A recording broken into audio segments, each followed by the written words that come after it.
श्री राम समर्थ.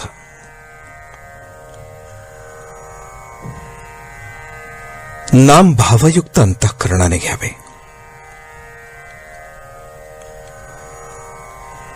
मला आज देवाची गरज अशी वाटत नाही हे खरे, पण ती कशी वाटेल याचा तरी आपण विचार करावा. भगवत चिंतनाने नामाने ही गरज भासू लागते. गरज इतकी भासली पाहिजे की अन्न पाणी सुद्धा गोड लागू नये. जितकी आग जोराची तितका पाण्याचा मारा जास्त हवा. तसे जितकी देहबुद्धी बळकट तितका नामाचा जोर अधिक पाहिजे. नामात प्रेम नाही म्हणून ते घेण्याचे सोडू नये. पाण्यात पडल्यावर पुढे पोहायला येते. काशीला गेले नाही तरी काशीस जायचे असे तरी म्हणावे. त्याप्रमाणे नामात प्रेम वाटत नसले तरी नामात प्रेम आहे असे नित्य म्हणावे.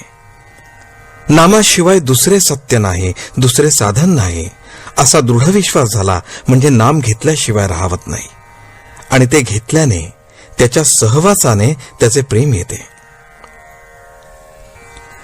संत देव आहे असे म्हणतात, मीही देव आहे असं म्हणतो. फरक इतकाच की माझे म्हणणे अनुमानाचे असते, त्यांचे प्रत्यक्ष अनुभवाचे असते. संत देहातीत असतात. त्यांच्याजवळ गेल्याने देहाभिमान कमी होतो. प्रत्यक्ष गेले नाही तरी चालेल. भाव ठेवून कार्य जितके लवकर होते तितके देहाच्या सहवासाने होत नाही. तीर्थास तीर्थपण, देवास देवपण आणि गुरुस गुरुपण आपण आपल्या भावनेने देतो. तीर्थास जाऊन जर आपण याने निष्पाप होऊ अशी भावना असली तरच मला तीर्थाचे स्नान होईल, नाहीतर मला ते नुसते पाणीच आहे. थोडक्यात म्हणजे सर्व काही भावनेत आहे. नाम हे भाव उत्पन्न करते. भावयुक्त अंतःकरणाने आपण नाम घेतले म्हणजे आपले काम शीघ्र होते. साधूंची अगर संतांची लक्षणे आपल्या अंगात ती बाणून घेण्याकरता सांगितली आहेत, परंतु त्या लक्षणांवरून साधू ओळखता येणार नाही.